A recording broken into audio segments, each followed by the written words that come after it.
Hello students, welcome to law excellence IAS academy. ఈరోజు మనం June 24 నాటి ఈనాడు న్యూస్ పేపర్లోని ఇంపార్టెంట్ కరెంట్ అఫైర్స్ గురించి డిస్కస్ చేద్దామండి. బిఫోర్ దట్ మనము ప్రీవియస్ క్లాస్లోని క్వశ్చన్ ఆఫ్ ద డే గురించి చూద్దాము. ఇటీవల వార్తల్లో నిలిచిన ఆపరేషన్ సింధు అనే పదం దేనికి సంబంధించినది? లాస్ట్ క్లాస్లో మనము ఈ ఆపరేషన్ సింధు గురించి ఎలాబొరేటివ్గా డిస్కస్ చేయడం జరిగింది. ఆ కంటెక్స్లో ఇక్కడ ఈ క్వశ్చన్ని ఫ్రేమ్ చేసి ఇవ్వడం జరిగింది. ఇక్కడ 4 ఆప్షన్స్ని ఇచ్చానండి. కరెక్ట్ ఆప్షన్ ఐడెంటిఫై చేద్దాం. ఆప్షన్ ఏ చూడండి, భారతదేశం పాకిస్తాన్ మధ్య యుద్ధం. ఇది ఆపరేషన్ సింధూర్కి సంబంధించి. ఆపరేషన్ సింధు వేరు, ఆపరేషన్ సింధూర్ వేరు, కాబట్టి option A wrong.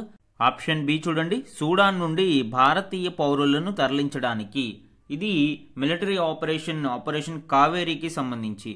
So Kaveri Sudan నుండి ఎవాక్యుయేషన్ ఆపరేషన్గా చెప్పవచ్చు, కాబట్టి బి కూడా రాంగ్. సి, ఇరాన్ నుండి భారతీయ పౌరులను తరలించడానికి. ఎస్, సి అనేది కరెక్ట్ అండి. మనకి ఈ ఆపరేషన్ సింధు అనేది ఇటీవల ఇజ్రాయెల్ ఇరాన్ వార్ నేపథ్యంలో అక్కడ చిక్కుకున్న భారతీయులను ఎవాక్యుయేట్ చేయించడానికి ఈ ఆపరేషన్ని చేపట్టడం జరిగింది. కాబట్టి ఆన్సర్ ఏమవుతుందండి? C is the correct answer. ఇక్కడ డి చూద్దాము, ఉక్రెయిన్ నుండి భారతీయ పౌరులను తరలించడానికి. ఇది ఆపరేషన్ గంగాకి సంబంధించి. So operation Ganga, Kaveri and operation Sindoor, అలానే ఆపరేషన్ సింధు సాగర్, కోవిడ్-19 టైంలో విదేశాలలో చిక్కుకున్న భారతీయులను రప్పించడానికి ఆపరేషన్ సింధు సాగర్. ఇలాంటి ఆపరేషన్స్ ఎగ్జామ్లో మ్యాచ్ ద ఫాలోయింగ్ లాంటివి కానీ లేదా కరెక్ట్లీ పేర్డ్ కానీ ఇలాంటివి అడిగే అవకాశం ఉంది. ఈరోజు ఈనాడు న్యూస్ పేపర్లోని important topics to be covered మనం చూస్తే, ఫస్ట్ వన్, ఖతార్ ఇరాక్లను తాకిన యుద్ధ జ్వాలలు. ఈ ఆర్టికల్లో రీసెంట్ ఇజ్రాయెల్ మరియు ఇరాన్ మధ్య జరుగుతున్న వార్ యొక్క డెవలప్మెంట్స్ గురించి, అమెరికా ఇరాన్ మీద దాడి చేయడము, దానికి రిటాలియేషన్గా ఇరాన్ ఖతార్ మరియు ఇరాక్లలోని అమెరికా బేస్ల మీద దాడి చేయడం గురించి ఇక్కడ డిస్కస్ చేస్తుంది అండి. ఇది ఇంటర్నేషనల్ రిలేషన్స్లో ఇంపార్టెంట్. సెకండ్ వన్, పునరుత్పాదక వనరులతోనే భవిత. ఈ ఆర్టికల్లో రెన్యూవబుల్ ఎనర్జీ యొక్క ఇంపార్టెన్స్ గురించి, అలానే భారతదేశం ఈ పునరుత్పాదక శక్తి వనరులలో ఏ విధంగా ముందుకు వెళ్తుంది, అలానే దీనిని అందుకోవడానికి తీసుకోవాల్సిన మరిన్ని జాగ్రత్తల గురించి, చర్యల గురించి ఇక్కడ డిస్కస్ చేయడం జరుగుతుందండి.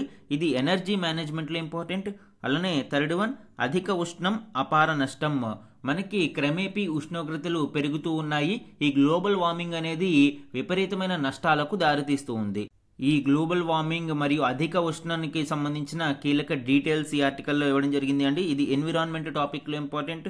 ఫోర్త్ వన్, 26% సుంకం భరించాల్సిందేనా?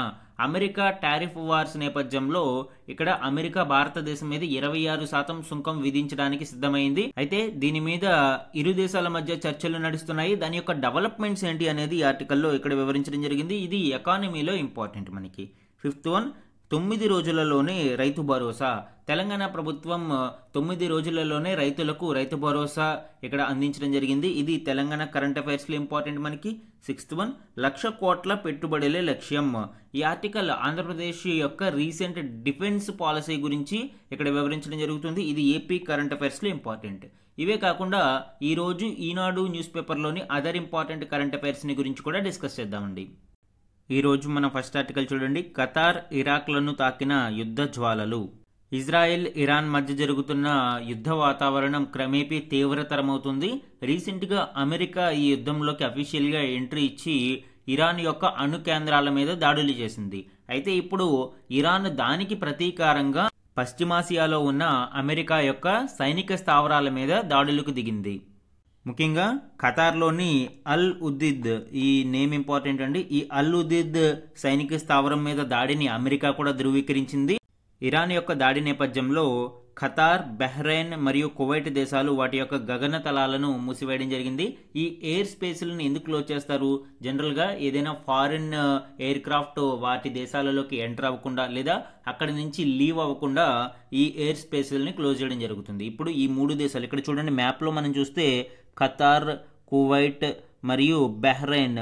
సో ఈ 3 దేశాలు ఇప్పుడు ఈ గగన తలాలను మూసివేయడం జరిగింది. ఇరాక్, ఇది మనకి ఇప్పుడు ఖతార్ మరియు ఇరాక్ల మీద దాడులు జరిగాయి. అంటే ఈ పర్షియన్ గల్ఫ్ నుంచి పూర్తి స్థాయిలో ఇప్పుడు విమాన ప్రయాణాలు అనేవి జరగవు. అలానే ఇరాన్ స్ట్రైట్ ఆఫ్ హార్ముజ్ని మూసివేస్తాము అని కొంచెం హెచ్చరికలు తీవ్రతరం చేయడం కూడా చూస్తూ ఉన్నాము. ఇది కానీ జరిగితే ప్రపంచ చమురు వాణిజ్యం మీద తీవ్ర ప్రభావం చూపే అవకాశం ఉంది. ఈ యుద్ధం నేపథ్యంలో ఇప్పుడు గల్ఫ్ దేశాలలోని ప్రవాస భారతీయులు అనేక మంది భయాందోళనలకు గురవుతున్నారు. వీరంతా ఇప్పుడు ఈ దేశాలలో చిక్కుకుపోయే ప్రమాదం ఉంది. ఎందుకంటే ఇప్పుడు విమాన ప్రయాణాలు కూడా రాకపోకలు సాగే అవకాశం లేదు కాబట్టి వీరంతా ఈ దేశాలలో చిక్కుకుపోయే ప్రమాదం ఉంది. మన నెక్స్ట్ ఆర్టికల్ చూడండి, అమెరికా అడ్డా పశ్చిమాసియా. ఈ ఆర్టికల్లో అమెరికా యొక్క ప్రపంచవ్యాప్త సైనిక స్థావరాల గురించి, ముఖ్యంగా పశ్చిమాసియాలో ఆ దేశం ఏర్పాటు చేసుకున్న అనేక స్థావరాలు మరియు వాటి యొక్క ఇంపార్టెన్స్ గురించి ఇక్కడ డిస్కస్ చేయడం జరిగిందండి. దీనికి సంబంధించిన కీ పాయింట్స్ ఇప్పుడు చూద్దాము. అమెరికా గల్ఫ్ దేశాలలో భారీగా సైనిక స్థావరాలను ఏర్పాటు చేసుకుంది. ఇప్పుడు ఇరాన్ అమెరికా మీద ప్రతీకార దాడులకు ఈ సైనిక స్థావరాలనే లక్ష్యంగా చేసుకుంది. ముఖ్యంగా ప్రపంచవ్యాప్తంగా 80 దేశాలలో అమెరికాకు సుమారు 750 స్థావరాలు ఉన్నాయి. వీటిలో హైయెస్ట్ జపాన్లో 120, అలానే జర్మనీలో 119, దక్షిణ కొరియాలో 73 సైనిక స్థావరాలు అమెరికాకు ఉన్నాయి. అండ్ ఇక్కడ పశ్చిమాసియాలోని సైనిక స్థావరాలు మ్యాప్ చూడండి. ముఖ్యంగా ఖతార్ అల్ ఉదీద్ సైనిక స్థావరం ఏదైతే ఉందో ఇది పశ్చిమాసియాలోనే కీలకమైన సైనిక స్థావరం. ఇప్పుడు ఇరాన్ దీని మీదనే దాడి చేసింది. ఈ అల్ ఉదీద్ అనేది పశ్చిమాసియాలోనే అతిపెద్ద వైమానిక స్థావరం. అలానే అమెరికా సెంట్రల్ కమాండ్ ప్రధాన కార్యాలయం కూడా ఇక్కడే ఉంది. అలానే మరికొన్ని కీలక సైనిక స్థావరాలను చూడవచ్చు. ఇరాక్లో అల్ అసద్, ఎర్బిల్, అలానే కువైట్లో camp Buehring, camp Arifjan, అలానే నేవల్ బేస్ కూడా ఉంది. కువైట్ నేవల్ బేస్ ఈ అమెరికా స్థావరంగా ఏర్పాటు చేసుకుంది. అండ్ యుఏఈలో అబుదాబి కేంద్రంగా దఫ్రా సైనిక స్థావరం, ఒమన్లో క్యాంప్ జస్టిస్, ఈవెన్ సౌదీ అరేబియాలో ప్రిన్స్ సుల్తాన్ లాంటి ఇక్కడ ప్రధాన సైనిక స్థావరాలు అమెరికాకి అడ్డాగా ఉన్నాయి. ఈ విధంగా అనేక దేశాలలో సైనిక స్థావరాలను కలిగి ఉండడం కారణంగానే అమెరికా ఏ ఘర్షణ జరిగినా కూడా ప్రపంచవ్యాప్తంగా వెంటనే ఎంటర్ అవుతూ ఉంటుంది.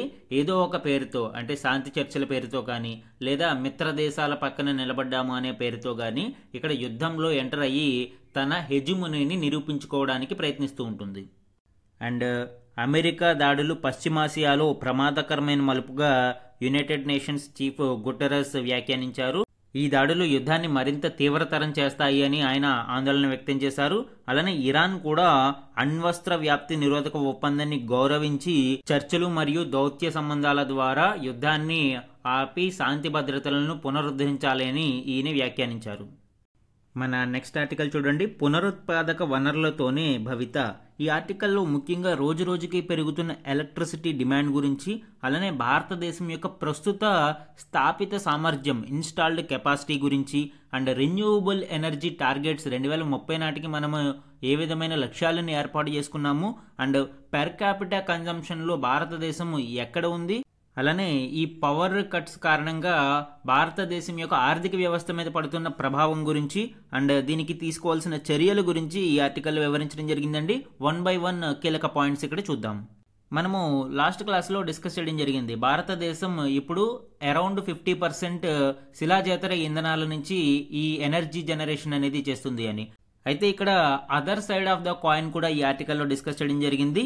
ముఖ్యంగా పెరుగుతున్న ఎనర్జీ డిమాండ్కి తగ్గట్టుగా భారతదేశం సిద్ధం అవటం లేదు. 2019 నుంచి 2024 మధ్య కాలంలో భారతదేశంలో ఎనర్జీ డిమాండ్ అనేది ప్రతి ఏటా సుమారు 6.5% చొప్పున పెరుగుతూ వస్తుంది.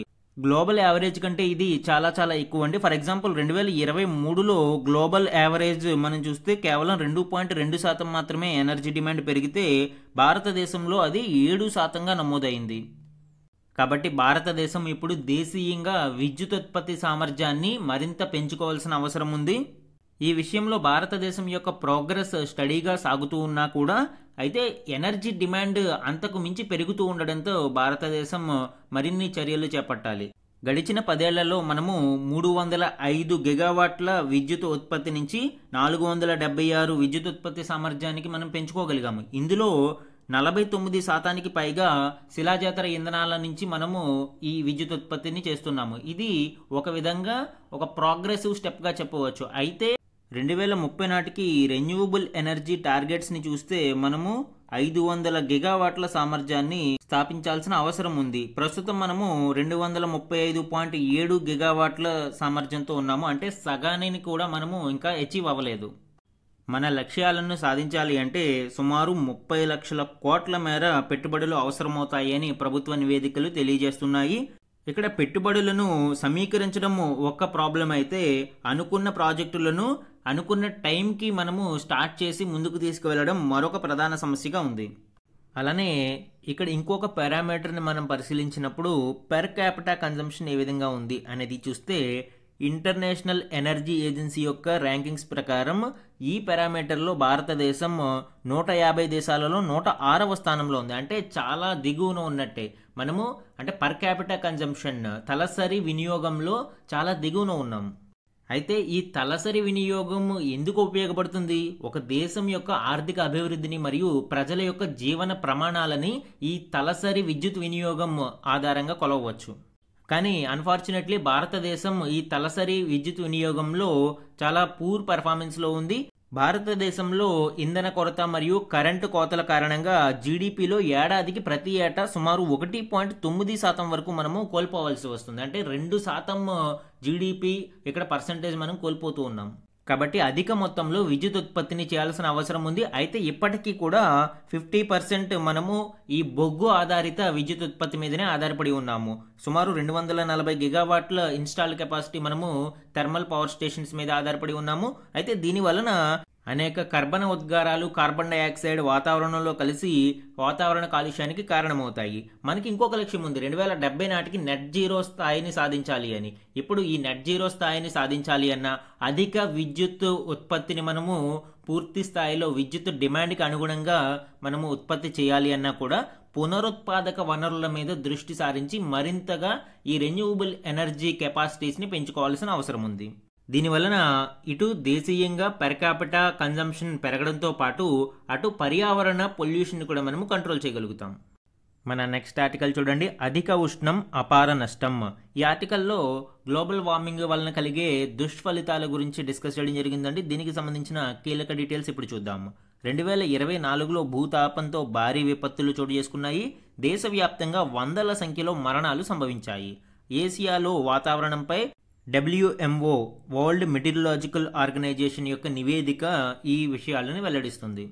ఈ నివేదికలో భారతదేశంలో సంభవించిన కొన్ని కీలక డిజాస్టర్స్ మరియు ప్రకృతి వైపరీత్యాలని ఇక్కడ డిస్కస్ చేయడం జరిగిందండి. ఇది డిజాస్టర్ మేనేజ్మెంట్ టాపిక్లోను ఎన్విరాన్మెంట్ టాపిక్లోను ఇంపార్టెంట్. ఎస్పెషల్లీ ఈ డేటా అనేది మెయిన్స్ ఆన్సర్ రైటింగ్లో ఉపయోగపడుతుంది. WMO నివేదిక ప్రకారం 2024లో అత్యధిక ఉష్ణోగ్రతలు నమోదైన సంవత్సరంగా నమోదైంది అండి. అధిక భూతాపాన్ని గురైన సంవత్సరంగా 2024 నిలిచింది. అలానే 2024లో పిడుగులు పడి సుమారు 1300 మంది ప్రాణాలు కోల్పోయారు. అండ్ కేరళలోని వయనాడ్లో 48 గంటలలో అత్యధికంగా 500 మిల్లీమీటర్ల వర్షపాతం నమోదవడంతో కొండ చర్యలు ఇవి విరిగిపడి సుమారు 350 మంది ప్రాణ నష్టం జరిగింది. అలానే 1961 నుంచి 1990 మధ్య సగటుతో పోలిస్తే 1991 నుంచి 2024 మధ్య 1.04 డిగ్రీల సెంటీగ్రేడ్ ఉష్ణోగ్రత పెరిగింది. ఇది భూతాపానికి కారణమవుతుంది మరియు సముద్ర ఉపరితలాలు వేడెక్కడం వలన మనకి తుఫానులు తీవ్రతరంగా వస్తూ ఉన్నాయి. ఈ గ్లోబల్ వార్మింగ్ మరియు ఈ అధిక ఉష్ణోగ్రతల కారణంగా హిమానీ నదాలు కరిగిపోతూ ఉన్నాయి. ముఖ్యంగా హిమాలయాలు మరియు టియాన్ షాన్ ప్రాంతాలలోని 23 హిమానీ నదాలలో భారీ తరుగుదల అనేది కనిపించింది. ఈ విధంగా అధిక ఉష్ణం భారతదేశం మీద అలానే ప్రపంచవ్యాప్తంగా అపార నష్టానికి కారణమవుతూ ఉంది. మన నెక్స్ట్ ఆర్టికల్ చూడండి, 26% సుంకం భరించాల్సిందేనా? అమెరికా వ్యవసాయ ఉత్పత్తులపై తక్కువ సుంకానికి భారత్ ససేమిరా? జన్యు మార్పిడి ఆహారంతో రైతులు ప్రజల ఆరోగ్యంపై ప్రభావం పడుతుందనే భయాలు. మనము డొనాల్డ్ ట్రంప్ రెండవసారి అమెరికా అధ్యక్షుడైన తర్వాత మొదలుపెట్టిన ఈ టారిఫ్ వార్లో భారతదేశానికి 26% సుంకం విధించాలని నిర్ణయించడం జరిగింది. అయితే దీనిని 3 నెలల పాటు వాయిదా వేశారు. ఎందుకు? ఈ ఇరు దేశాలు ద్వైపాక్షిక చర్చల ద్వారా ఒక ఒప్పందానికి వచ్చి ఇరు దేశాలు సుంకాలను తగ్గించుకోవడానికి ప్రయత్నిస్తాయి అని 3 నెలలు ఇక్కడ వాయిదా వేయడం జరిగింది. అయితే జూలై 9 నాటికి ఈ 3 నెలలు పూర్తయిపోతూ ఉన్నా కూడా ఇంకా ఇక్కడ ఒక ఒప్పందానికి ఇరు దేశాలు రాలేదు. ముఖ్యంగా కొన్ని అంశాలు మరియు కొన్ని ప్రొడక్ట్స్ వద్ద ఇరు దేశాల మధ్య కంటెన్షన్ ఉండిపోయింది. ఫర్ ఎగ్జాంపుల్ చూడండి, ఇథనాల్ తయారీకి అమెరికా నుంచి జన్యు మార్పిడి మొక్కజొన్న దిగుమతి చేసుకుంటే మన దేశంలోని చక్కెర మిల్లులు ఇక్కడ ప్రభావం అయ్యే అవకాశం ఉంది కాబట్టి వాళ్ళు వ్యతిరేకిస్తూ ఉన్నారు. మనము ఎక్కువగా చక్కెర మిల్లుల నుంచి వచ్చే బగాసేని ఈ ఇథనాల్ తయారీకి ఉపయోగిస్తూ ఉన్నాము. ఇప్పుడు ఈ జన్యు మార్పిడి మొక్కజొన్నని దిగుమతి చేసుకుని ఈ ఇథనాల్ తయారీకి ఉపయోగిస్తే చక్కెర మిల్లులు తీవ్ర ప్రభావానికి గురి అవుతాయి. అదేవిధంగా జన్యు మార్పిడి సోయాబీన్లు కూడా మనము వ్యతిరేకిస్తూ ఉన్నాము.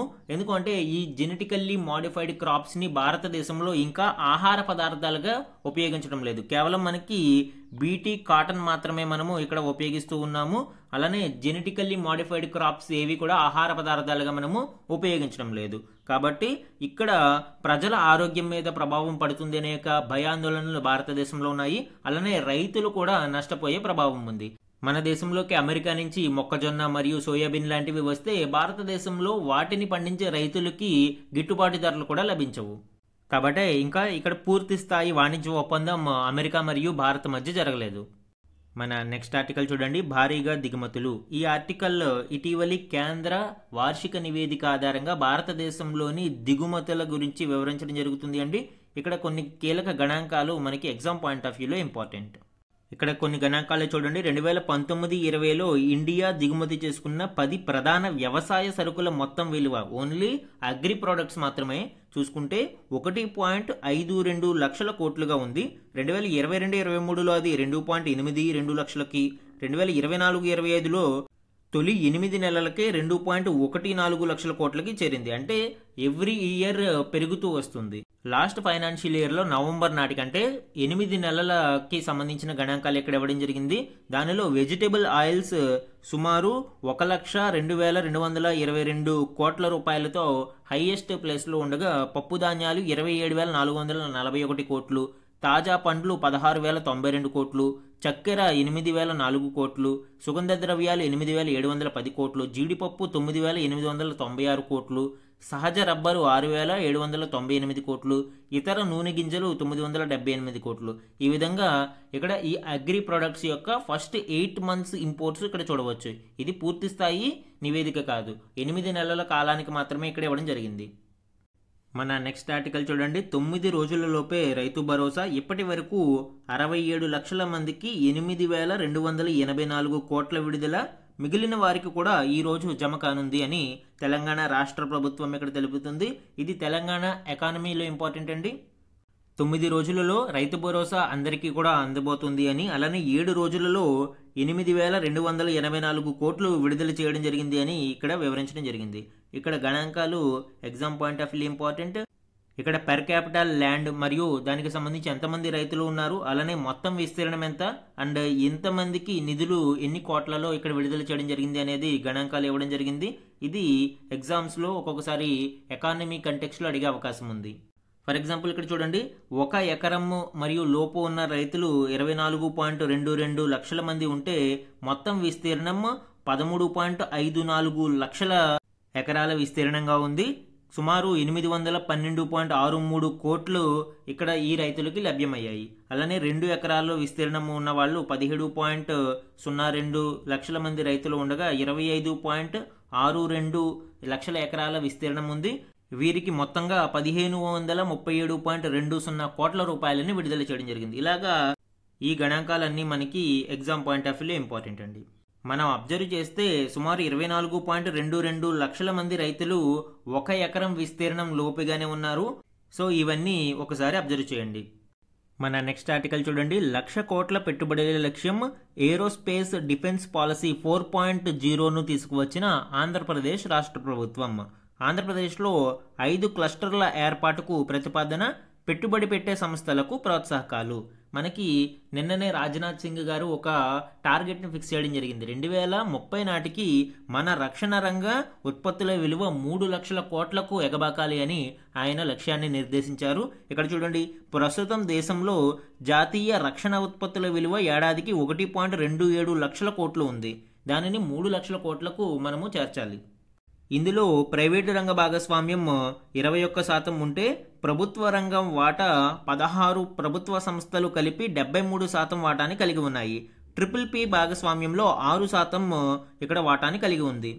సో భవిష్యత్తు లక్ష్యాలను దృష్టిలో పెట్టుకుని ఇప్పుడు ఆంధ్రప్రదేశ్ ప్రభుత్వం నూతన పాలసీని తీసుకురావడం జరిగిందండి. ఈ పాలసీలో 5 ప్రధాన లక్ష్యాలు ఉన్నాయి. ఇందులో చూడండి, క్లస్టర్లో ఏర్పాటు చేసే స్థాయి యాంకర్ యూనిట్లను గుర్తించడము, లైక్ క్షిపణులు కావచ్చు, మందుగుండు, aircraft, electronics, naval, weapon testing, drone, robotics లాంటి యాంకర్ యూనిట్లను గుర్తించడం, ప్రతి క్లస్టర్లో ఒక యాంకర్ యూనిట్ను ఏర్పాటు చేయడం, అలానే 5 ఏళ్లలో 50,000 కోట్ల నుంచి 1,00,000 కోట్ల వరకు పెట్టుబడులను సమీకరించడం దీని లక్ష్యం. కనీసం 25,000 కోట్ల విలువైన పెట్టుబడులు గ్రౌండింగ్ అయ్యేలా చూడడం, అంటే ముందు అసలు ఈ పెట్టుబడులని ప్రారంభమయ్యే విధంగా చూడడం దీని ప్రధాన లక్ష్యం.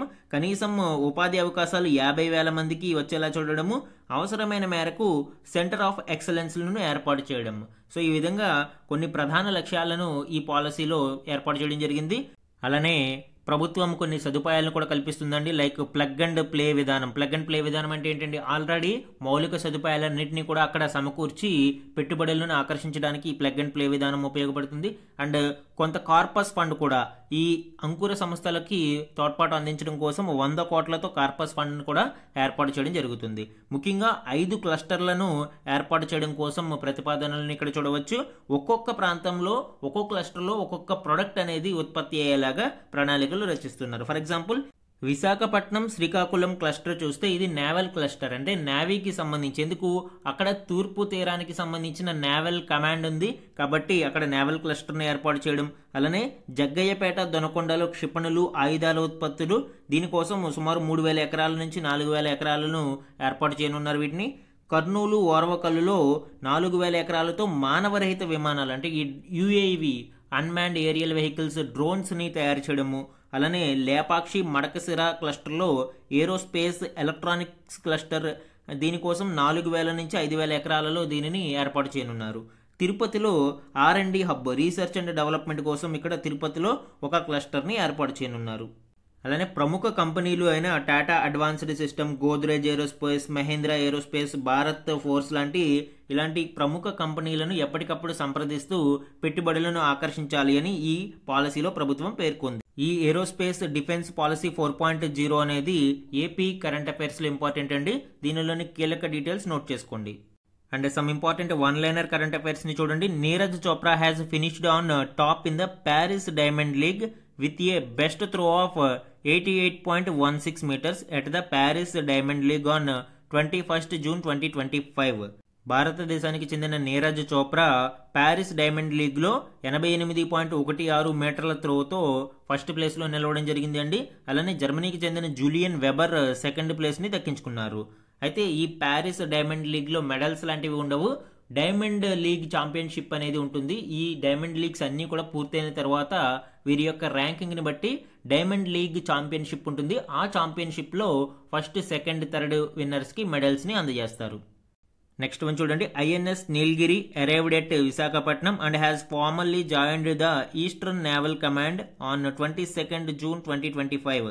This is the first of the indigenously built project 17A stealth frigates. Last క్లాస్లో కూడా మనం డిస్కస్ చేయడం జరిగింది.